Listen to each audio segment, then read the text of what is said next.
ગુજરાત હાઈકોર્ટે બહાર પાડેલી સિવિલ જજીસની નિમણૂક પ્રક્રિયાને પડકારવામાં આવી છે, જે અંગે આજે ચીફ જસ્ટિસની વડપણવાળી બેન્ચમાં સુનાવણી હાથ ધરાશે।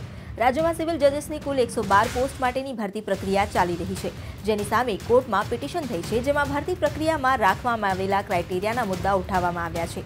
પરીક્ષામાં રાખવામાં આવેલા કટ ઓફ માર્કનો મુદ્દો આ અરજીમાં ઉઠાવાયો છે। આ ઉપરાંત ઉમેદવારોને તેમના માર્ક્સ જાહેર નહીં કરાતા હોવાની પણ ફરિયાદ કરાઈ છે। નોંધનીય છે કે 112 પોસ્ટની ભરતી માટે 6000થી વધુ એપ્લિકેશન થઈ હતી, જેની સામે માત્ર 82 લોકો જ પ્રિલિમ માટે ક્વોલિફાય થયા છે। અમદાવાદમાં બર્ડ ફ્લૂ મામલે થયેલી જાહેરહિતની અરજી પર હાઈકોર્ટ આજે પોતાનો ચુકાદો આપે તેવી શક્યતા છે।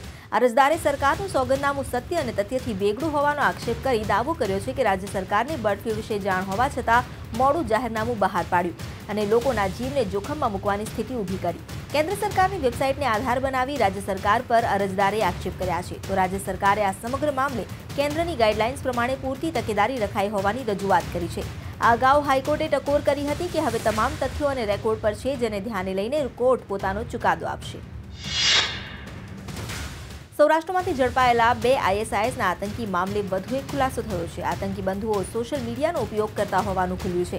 તેઓ Twitter, Telegram, Facebook, WhatsApp, IMO અને સ્કાઇપનો ઉપયોગ કરતા હતા, તેમજ ગૂગલના 2 એકાઉન્ટ રાખતા હતા।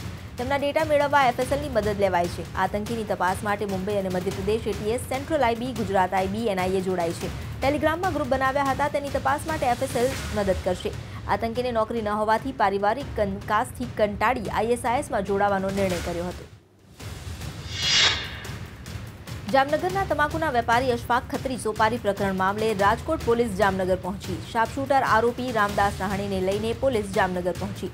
રાત્રિના સમયે અશફાક ખત્રી ઓફિસથી ઘરે આવી રહ્યા હતા, ત્યારે તેમને મારી નાખવાનો પ્લાન હતો। જોકે અશફાક ખત્રીની હત્યા કરે તે પહેલા જ રાજકોટ ક્રાઇમ બ્રાન્ચે શાર્પશૂટર સહિત 4 લોકોને પોલીસે ઝડપી પાડ્યા।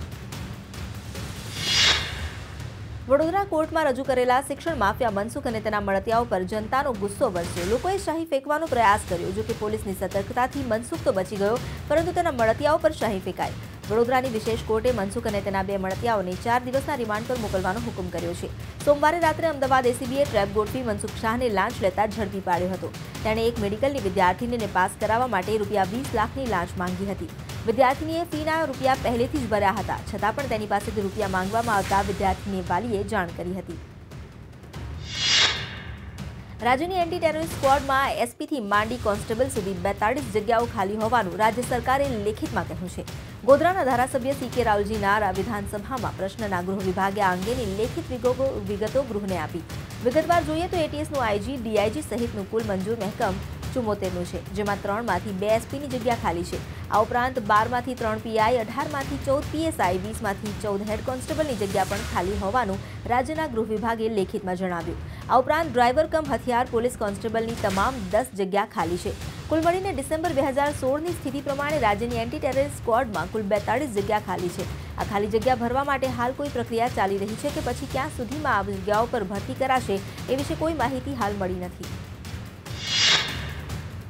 વાઇબ્રન્ટ સમિટ 2015 પાછળ ₹115 કરોડનો ખર્ચ થયો હતો। વિધાનસભામાં પ્રશ્નોત્તરી દરમિયાન રાજ્ય સરકારે લેખિતમાં માહિતી આપી। ખાસ કરીને વાઇબ્રન્ટ સમિટ 2013ના આયોજન પાછળ ₹50.85 કરોડનો ખર્ચ, જ્યારે 2015ના આયોજન પાછળ 66.86 કરોડનો ખર્ચ થયો હતો। તો વળી 2015માં 35 સેક્ટરમાં થયેલા 21,304 ઇન્વેસ્ટમેન્ટમાંથી 27 સેક્ટરમાં 12,670 પ્રોજેક્ટ ઉત્પાદનમાં ગયા હતા, તેવી વિગત પણ સાંપડી છે। ઉપરાંત વાઇબ્રન્ટ સમિટ 2015માં થયેલા MOU થકી અત્યાર સુધીમાં 2.36 લાખ કરોડનું મૂડીરોકાણ થયું હોવાનું મહેસૂલ મંત્રી ભૂપેન્દ્રસિંહ ચુડાસમાએ કહ્યું। સમિટના ખર્ચને લઈને વિપક્ષે ઉઠાવેલા સવાલો બાદ મંત્રીએ આ જવાબ આપ્યો હતો। ચુડાસમાએ કહ્યું કે પ્રસંગ લઈને બેઠા હોઈએ ત્યારે પ્રસંગરૂપ ખર્ચ થાય છે અને બિનજરૂરી એક પણ રૂપિયો ખર્ચાયો નથી। પાટીદાર અનામત આંદોલન સમિતિના કન્વીનર હાર્દિક પટેલ રાજદ્રોહના કેસમાં મુદ્દત હોવા છતાં સુરત કોર્ટમાં હાજર નહીં રહેતા સરકારી વકીલે હાર્દિક વિરુદ્ધ વોરંટ કાઢવા ચીફ જજની કોર્ટમાં અરજી કરી છે। હાર્દિકના વકીલે કોર્ટમાં અરજી કરી હતી કે હાર્દિક સામાજિક કામમાં વ્યસ્ત હોવાથી કોર્ટમાં હાજર રહી શકે તેમ નથી। જોકે સરકારી વકીલે આ દલીલ માન્ય ન રાખી હાર્દિક સામે વોરંટ કાઢવા અરજી કરી। આ મામલે આગામી સુનાવણી શુક્રવારે હાથ ધરાશે। બીજી તરફ રાજદ્રોહ કેસના અન્ય આરોપીઓ વિપુલ અને ચિરાગ દેસાઈ કોર્ટમાં હાજર રહ્યા હતા। રાજકોટની કુખ્યાત ગુનેગાર સોનુ ઉર્ફે ઉષા ડાંગર ઉના પાસે વિદેશી દારૂ અને બિયર સાથે પકડાઈ। ઉનાની હેમતપુર માંડવી ચેકપોસ્ટમાં પોલીસ ચેકિંગ દરમિયાન દીવ તરફથી હુંડાઈ કારમાં આવતી સોનુ ડાંગર દારૂ સાથે પકડાઈ છે।